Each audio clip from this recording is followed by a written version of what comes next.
Hello everybody, welcome back to Hidden Harvest with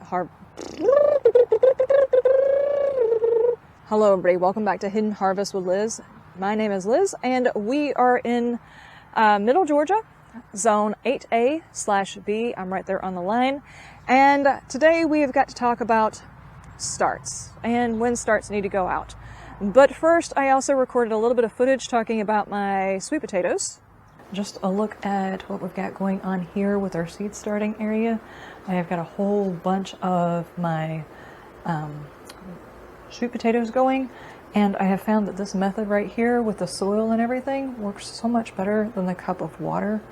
I have got one stalk about this size coming out of the water, and so many more coming out of the soil method, so definitely one that I'm going to be using next year. And then I recorded another video talking about my brand new apple trees. Okay, right now I'm trying to walk over here to a spot in my yard. I've got a couple of issues that are going on, but first things first, let's talk about the new trees. Not sure if you guys can see. Yeah, it looks like it.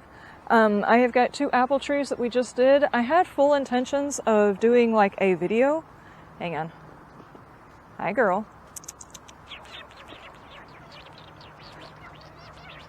Thank you. She wanted to do that really, really badly. Anyway, I wanted to be able to show how I did this, how I did the planting and everything for this.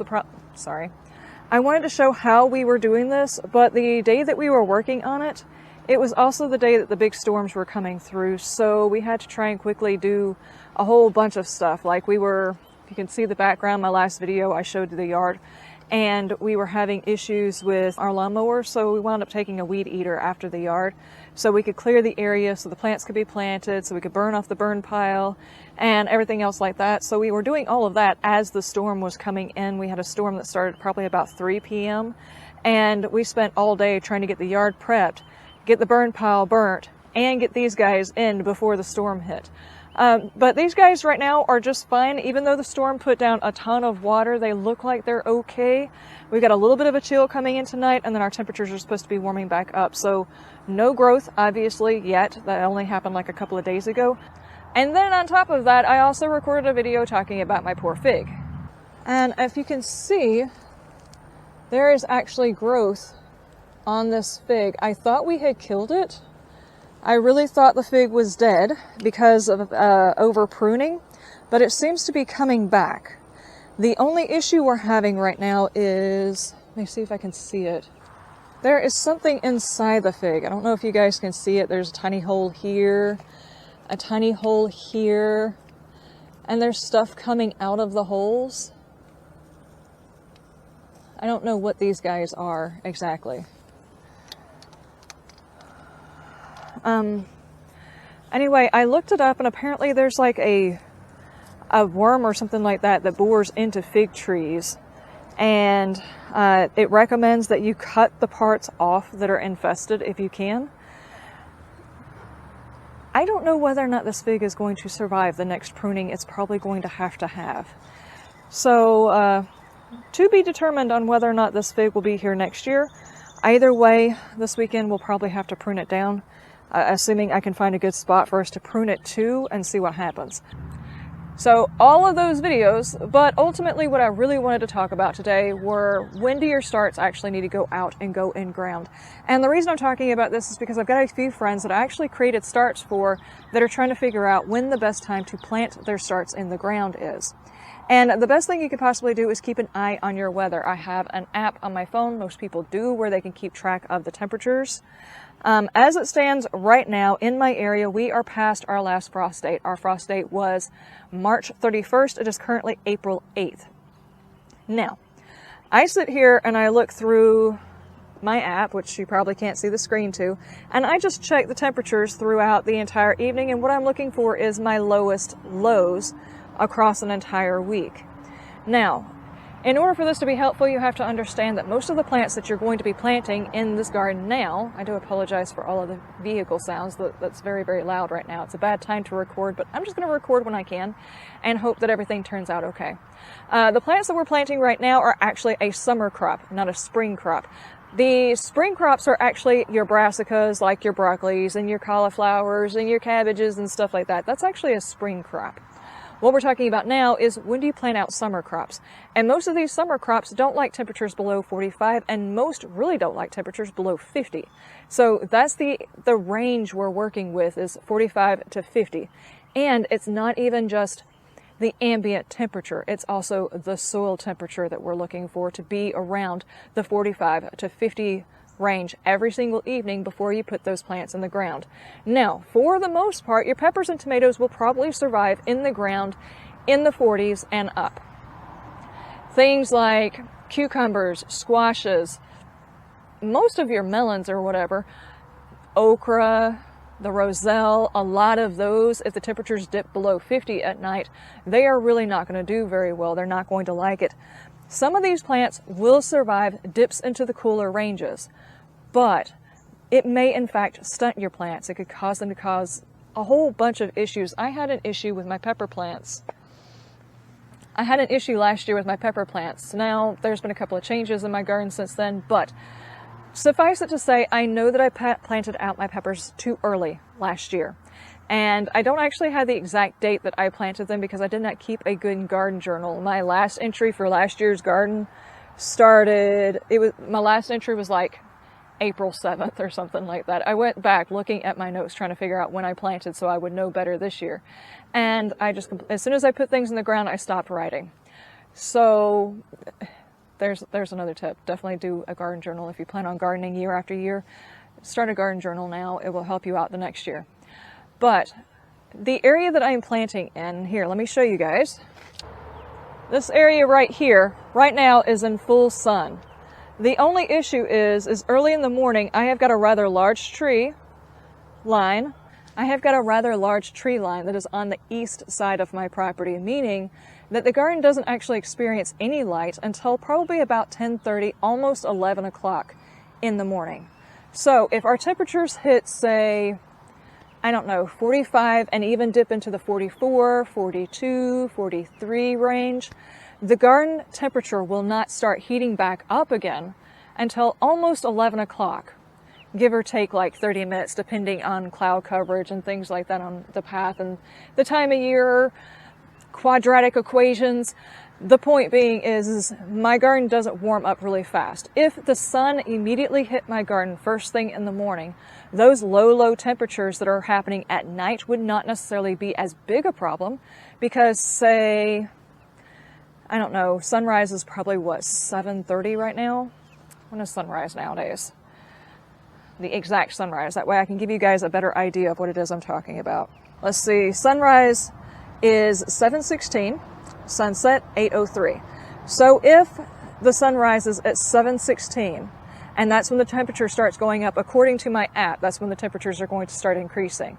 The sun is actually what's bringing the temperature up, but if the sun doesn't actually hit my garden until like 10:30, that means from the time the temperature hit the cool temperature to 10:30, that's how long my garden is going to sit cold. Instead of, if my garden was in full sun, as soon as the sun came up, the time would be shorter. You see what I'm saying? So the soil temperature would actually heat up a whole lot faster depending on where your microbiome is for your particular garden. So that part is going to have to be all according to you. If your garden gets first thing in the morning sunlight, your garden is going to be warmer, faster, longer part of the day.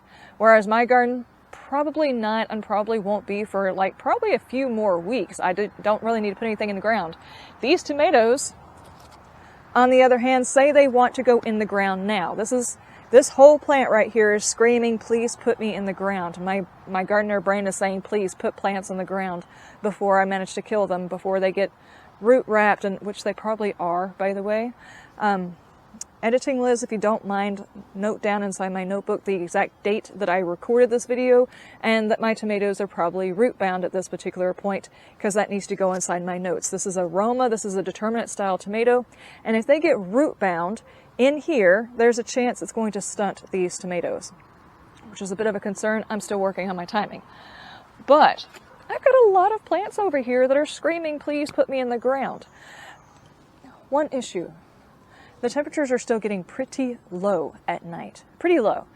And my garden doesn't heat up for a long time in the morning. And even though it looks like on here, according to this, I will actually name off times, according to this app,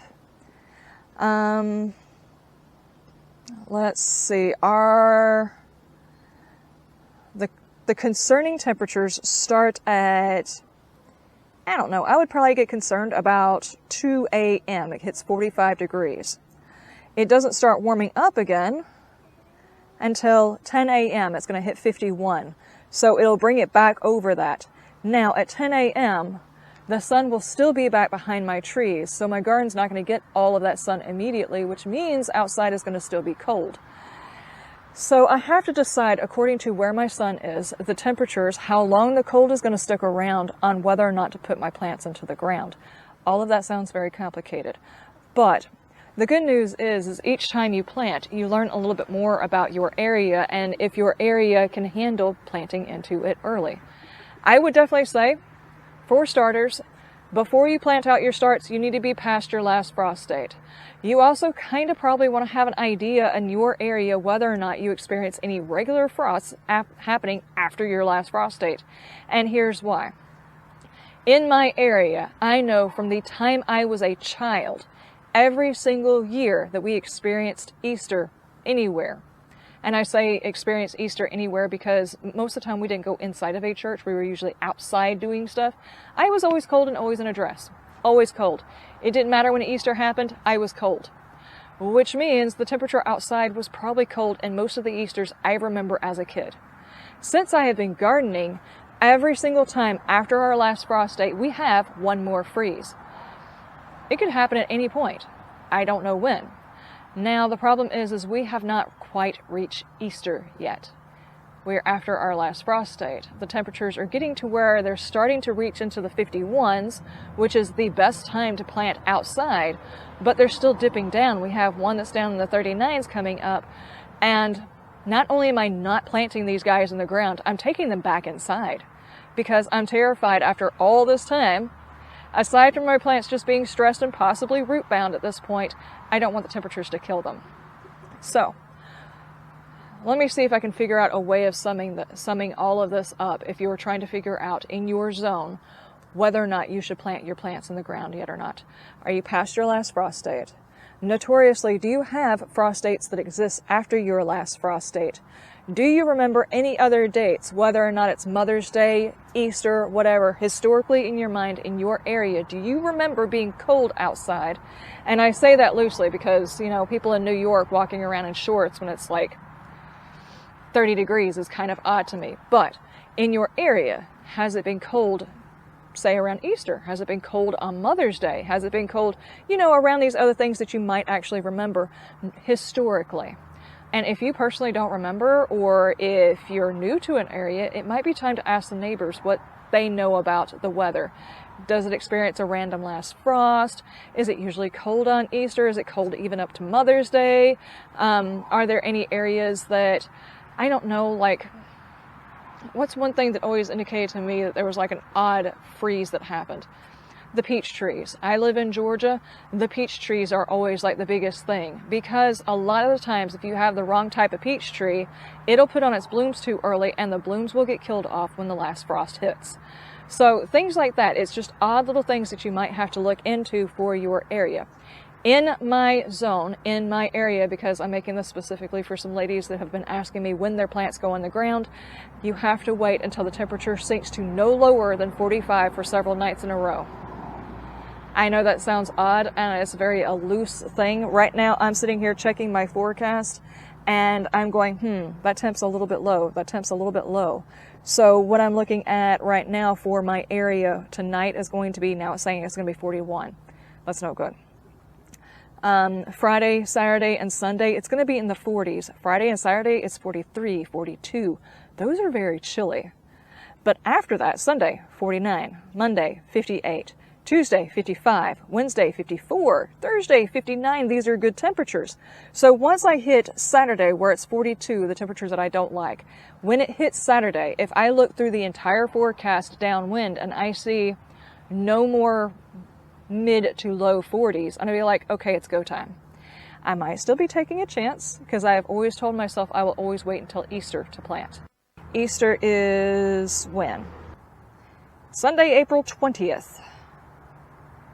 April 20th. Do I think my plants will last until April 20th? I have no idea.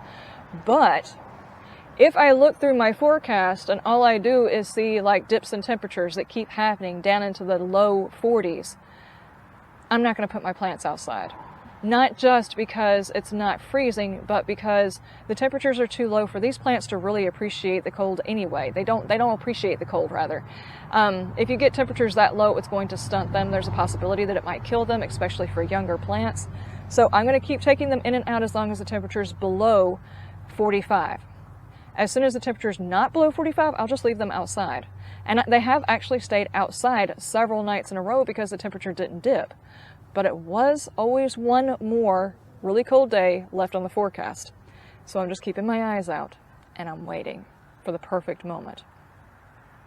And I hope you guys are waiting for that perfect moment too. I hope you are keeping an eye on your forecast and maybe talk to some people that are around your area for any indications that you can possibly get of random freezes that happen after your last frost date. If you're still not sure when your last frost date is, just Google it, last frost date, maybe put in your zip code, and usually the Farmer's Almanac is the one that answers about when your last frost date is for your area. And then after your last frost date, if you are in an area where the temperatures don't fluctuate for spring to summer and stuff like that, it could be you get to your last frost date and your area is not expecting any frost and you notoriously do not have last frost. You hit the last frost date and you start watching for temperatures below 45. Once you stop seeing temperatures below 45, it's time to plant. That's what I got for you. And I know what you're feeling. I can feel it. The anxiety of when is it going to happen? When do these guys get out of my pots and into the ground so I'll quit being responsible for them, which I'm still responsible for them. I just feel like Mother Nature does a better job than I do at taking care of them. Inside the pots, I'm responsible for them. In the ground, Mother Nature kind of handles it, and I just assist. So Mother Nature gives me a participation trophy whenever it comes to planting. While they're like this, all the pressure's on me. I have to keep an eye on them. So the sooner they can go in the ground, the sooner I feel better about it. But you have to keep an eye on it. You have to wait. Bide your time. Remember, it's not about the ambient temperature. It's also going to be about the soil temperature. And if you have truly hot weather things that you are waiting to plant, okra, squashes, not necessarily cucumbers, because cucumbers can have some lower temperatures. They can go inside the ground at the same time your tomatoes and stuff do. But like your pumpkins and your summer squashes, your winter squash, your okra, your roselles, those kinds of plants, you really want to keep an eye on the forecast for when temperatures don't go below 50 rather. Don't let the temperatures go below 50. That's when those can go into the ground. All right, guys, that is it. That is my 2 cents on when you should be waiting to plant those plants in ground, and hopefully soon. I feel it. It's there. It's coming. It's just right around the corner. I will see you guys then. You have a wonderful day and you stay shiny. Bye.